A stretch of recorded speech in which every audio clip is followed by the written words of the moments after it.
Japanese is bad, but super basic. Oh, Math Magic. Is he running some degen stuff?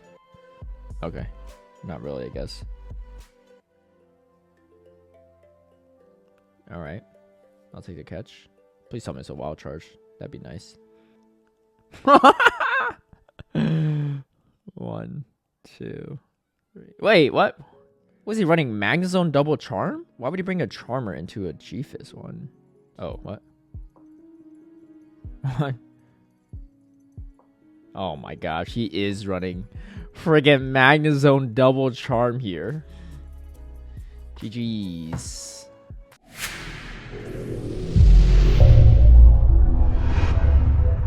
Everyone, I hope you're doing well.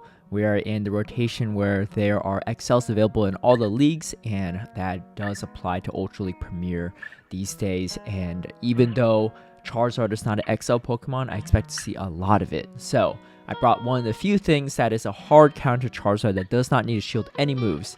Charizard with that wing attack buff is super strong these days, but if you watched one of my Holiday Cup Ultra League videos, I used Lantern to great success, especially because it shuts down Charizard quite a bit.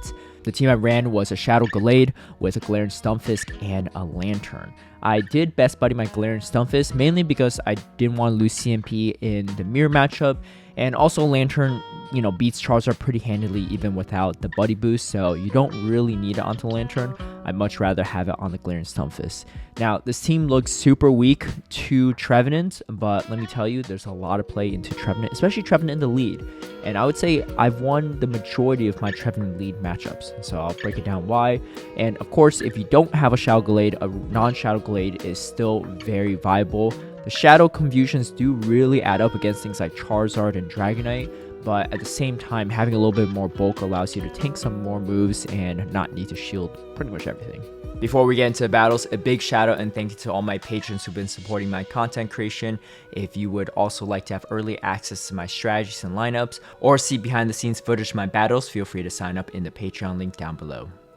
Going into this first matchup, we do have that Trevenant here, and what I usually do here is I just stay in this matchup and I just throw my Leaf Blade and start chunking. Resisted Leaf Blades still hurt this quite a bit, and then my opponent actually swaps here after that initial matchup, and then they come in Galarian Stunfisk. I'm going to just throw the close combat. I either grab a shield here or I take it out, and they do shield, but up a shield here, I'm not in the worst spot. Of course, they could always bait me here, but I'm going to respect the potential Earthquakes. It's just going to be a Rock Slide. And now I'm going to throw my Earthquake here too. Now, I know that eventually when we get the shields here, it'll be okay. They end up not shielding it, so made the bait a little bit more weird, I think. Either way, they're going to go straight Shadow Ball, and I don't really want to shield this Galarian Stunfisk because I want them to think that I'm pretty decent to trap in the back. So we'll just let these moves go through, and here comes my Lantern, and of course, they have the Charizard. Trevenant being very good into my team, and Galarian Stunfisk being good into Lantern as well means that there's a strong chance Lantern was going to thrive. Alright, Shadow Charizard lead. This is pretty bad. Close combat and confusion does do quite a bit of damage, but getting to that close combat will take a bit of time and you get chunked quite a bit. They come in Surf Edge, which is not the end of the world for me, and we also grab a shield. I say that because Lantern would do much worse into it, so at least we have that out of the way, especially with those Leaf Blades. They do go straight for the Brave Bird, which is nice too, so they can't bait me with another move, and I swap straight to my Lantern. So this is kind of an ideal scenario for me given the line composition. If they came into my Galarian Stunfisk with Shadow Champ, it's probably be over, but I do have a slight fighting chance here because it's kind of a neutral matchup throughout. I'm going to save my shield, of course, for that Gallade. And we are going to finish off the Machamp. So this is quite good. We simultaneously knock out here. And I need these confusions to really add up. Of course, I am going to shield this. And I should lose a win charge from priority here. It looks like that's what it was. Gallade is very attack weighted. And you can see close combat finishing off the work without ever having switch advantage.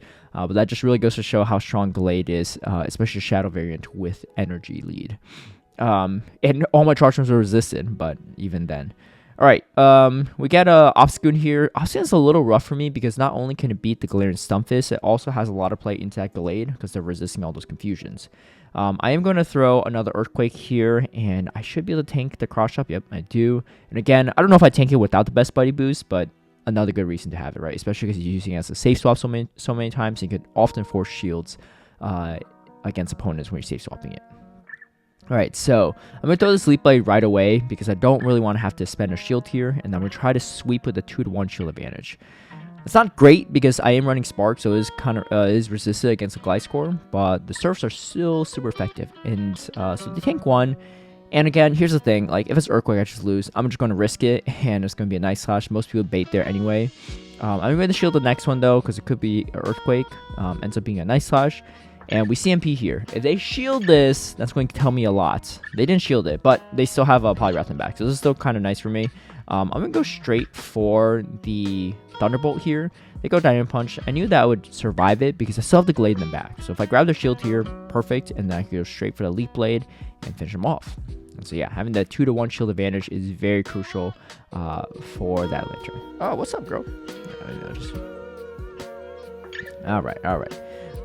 Let me reposition my little chunker here.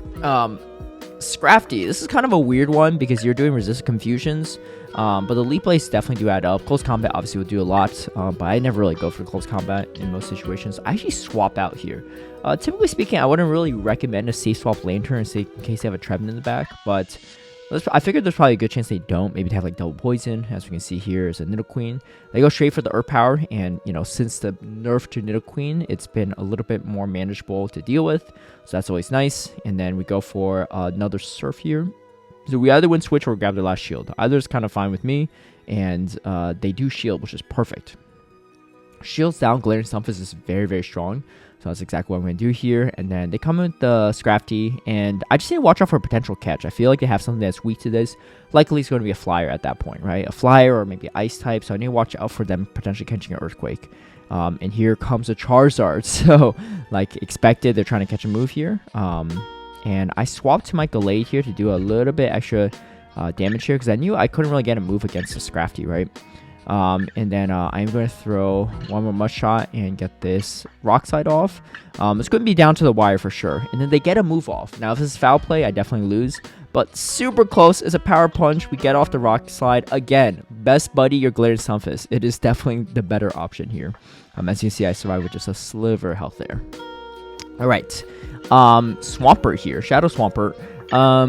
I know the non-Shadow Swampert, you could tank a Hydro Cannon. You could technically tank a Hydro Cannon from a Shadow Swampert if you have, like, you're coming in from full health. If you're already chunked, or not chunked, but if you took any chip damage from the Mud Shots, then that's a different story. Okay, alright. She doesn't like Shadow on Shadow action, so she's off. But we're going to shield this up, Swampert being super strong, and then we are able to grab their second shield. So I'm going to let this go at this point. I mean, I have to. I don't have shields. But we do CMP there, and then we get the Spark down. The reason why that's so good for me is because Swampert is a check to both my Lantern and my Galarian Stunfisk. There's a strong chance both these Pokemon have good play into the backhand matchups. So let's see what happens here, and then my opponent does swap to both a Skarmory and a Tentacruel. So, case in point. Definitely typically are in a good spot once you take out that Swampert. Alright, Pelipper lead here, not great for me, so I'm going to swap out. We do go straight for the Earthquake. Sometimes I bait the Rock Side, it just depends on how I'm feeling here, but my opponent doesn't shield, so they already got the Cross Chop off, so it's probably a good chance they weren't going to shield anyway. And then now I'm going to come in Confusion. I'm going to no-shield this. There's no way it could be a payback. That's really the only thing you need to watch out for. And then here comes the Pelipper. They come in straight away with the Pelipper, which is a smart move because they know I'm locked in here, getting some nice wing attack damage. We grab a shield though, and then they have a Alolan Ninetales in the back with Powder Snow. So it's actually quite nice for me. I just need to shield the Dazzling Gleams. I'm okay. I'm resisting all these Powder Snows. So I'm like, all right, let's shield the potential Dazzling Gleam. Nope, it was not the Dazzling Gleam, unfortunately. And then now I go for Surf. I thought it was shield, but then I'm not shielding there. So I figure, okay, this has got to be a Dazzling Gleam. It's not shielding. And it wasn't. It was another Weather Ball. So I'm getting baited out of my mind here. And then now I come in with the Glade. To try to Confusion down, but my opponent does come in and throw a Weather Ball. So they probably didn't need to. Well, I guess if they didn't throw the Weather Ball, I could Spark it down after I land the Leaf Blade. So it made sense. But now they land a Hurricane. And I'm at the point where I'm like, all right, I don't have time to build two moves. I'm going to lose CMP if they have a move. So I'm just need to Spark down. And they have a move. Is it a Dazzling Gleam? And it is. So really well played by my opponent there, having a 2-to-1 shield advantage with a positive matchup for my Lantern against both the remaining Pokemon. But the double Weather Ball bait was the absolute perfect play to pull that off. So Great games to them. Despite me having a bad lead there, I still had an advantage in the back end. Alright, so against Walrein leads, doesn't matter if it's Shadow or not, I always throw a Leaf Blade first and then I swap out. Usually I could grab a shield from them and then I go into my Galarian Stunfisk. Most don't throw a Icicle Spear at that time. If they do, I typically do shield it, but most don't. They overfarm. And then now they come in with a Trevenant. They build up quite a bit of energy, so I was like, there's probably a good chance of Shadow Ball. And if that's Shadow Ball, I want to shield it because this is going to have a lot of play into the Walrein in the back. They do end up shielding, which is nice. They go for another Shadow Ball, but I should be able to outpace here. And then they catch the move on their Walrein, which is kind of interesting. So I'm going to come in with my Gallade here, and then, yeah, we Confusion down. Let's see if they come in Trevenant or not. This will be interesting if they do. And then they actually come in Charizard. So again, very common in this meta. I'm going to throw the close combat right away. This will debuff myself so I don't get as much farm. And then now I can just Spark down. I believe I'm at a health range here where I could tank the C-Bomb, no problem. Yeah, definitely seems to be the case. They don't even have to move yet. But yeah, again, able to handle Trevenant. There's no clean matchups for it, but Trevenant is pretty frail, so you could really just chip it down with a lot of things. Alright, Escavalier is kind of a weird one, because they're resisting all the Confusion damage, and they double resist the Leaf Blade, so unless they shield, you're not getting a ton of value there. So they do shield there. I'm going to let this go, actually. And unfortunately, I don't get the move off, but they hard swap in Gyarados here. So that's just quite nice for me. Double weak to these Sparks. I'm going to let this go. Maybe I shouldn't have. I don't know. Crunch does do quite a bit of damage, actually, now that I think about it. But we do weaken it quite a bit. They don't get another move off, which is quite nice. And I'm probably just going to go for a Thunderbolt for this Escavalier and the common Galarian Stunfisk. Galarian Stunfisk is very strong at neutral into so many things. And I'm going to shield here. But there's a good chance they're weak to this, and it is the Charizard, so as expected. Escavalier double flyer. Fairly solid ABB line, but something I kind of predicted once I saw how they played out that match. And then, yeah, we are going to... they're going to concede right there. Alright, Galarian Stunfisk lead. This is kind of a weird one because neither Pokemon in the back can really beat it. But they do hard swap to their Pidgeot here. Which is not the best situation for me because if they Feather Dance me too much here, their Galarian Stunfisk can really overfarm. And that's not good because I don't have a great check to Galarian Stunfisk. It's pretty solid into my Gallade, and then obviously it's going to win the mirror if it's up energy. So I am going to just commit to a Spark down, and I think my play is to pivot out here. So I do Brave Bird there, and then I throw... Yeah, no, I go hard pivot out here. And again, I go straight for that close combat. Why? Because I want them to have as little farm as possible. This Confusion damage is not really going to be that crucial. And then I think I come in with... Yeah, Lantern. We CMP here. I'm going to shield a potential Blast Burn. It ends up being a Dragon Claw. And then... Yeah, let's see how this plays out. Okay, so they shield again. Do I shield? I don't think so. Yeah, I don't shield. It is going to be a Blast Burn, but their shields are down. So I don't want to be down shields into their Galarian Stunfisk, of course. Yeah, we're going to throw that Earthquake there. Do I shield this? I do not shield, yeah. I know that Earthquake can't take me out, so I just need to overfarm a little bit and have enough energy and a shield remaining for that Charizard. So that's exactly what I do here, and it looks like we CMP on this move, which would be ideal for me. Yeah, I get it to go. Yeah, the main risk is if they bait me with Rock Slide, I would really lose, right? I know I could tank the Earthquake there pretty well. Alright, Kommo-o. Definitely, really positively. You don't see these super often in Gallade. And then they come in Jellicent. Jellicent is something, again, I like to throw that Leaf Blade and just swap straight out. And we swap straight out to the Lantern. This puts us really far ahead because we get a shield and we also have alignment. So we're in a really good spot here. Even if they throw Ball Beam, it's not a big deal.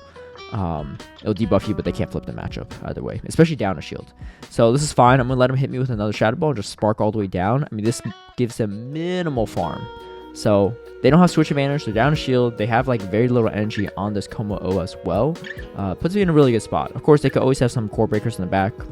Trevenant would be one of them, but up a shield, that should be okay. I'm going to shield this in case there's something like a Trevenant back. The Sleeper would do some good damage, and it actually is a Charizard. So because of the Charizard, I am going to just let the Blast Burn go. I know it's not enough to take me out, and I should be able to outpace to 2 Rock Slides before they get to 2 more moves, but they just let it go. Interesting choice from them, and I'm going to throw another Rock Slide. Hopefully grab a shield. Yeah, we do grab a shield, which is nice because we still have that Leaf Blade Sword. Oh no, we get to another Rock Slide. Quite nice, actually. So we finish off the Kommo-o without needing to shield, bringing the Glade in the end. Alolan Ninetales, Shadow one. But this one's Powder Snow. If it's Charm, I definitely want to get the heck out of there. But Powder Snow is actually not too bad. So we're going to stay in and do some chip damage and then swap out. And here's what we don't want to see for the Lantern. So we draw out the Swampert. This is always a weird matchup. You always get to that Earthquake before they get to one because same amount of energy and fast moves, but you just want ahead. They go Hydro Cannon, that's fine. And then I was going for the Rock Slide, but they just go for another Hydro Cannon. I'm just going to no-shield this. Let it go through, see what happens. That last Confusion should be able to take it out. So I'm going to shield this because I have energy on this Glade. And then, unfortunately, they come in with the Ninetales, and that's not great for me.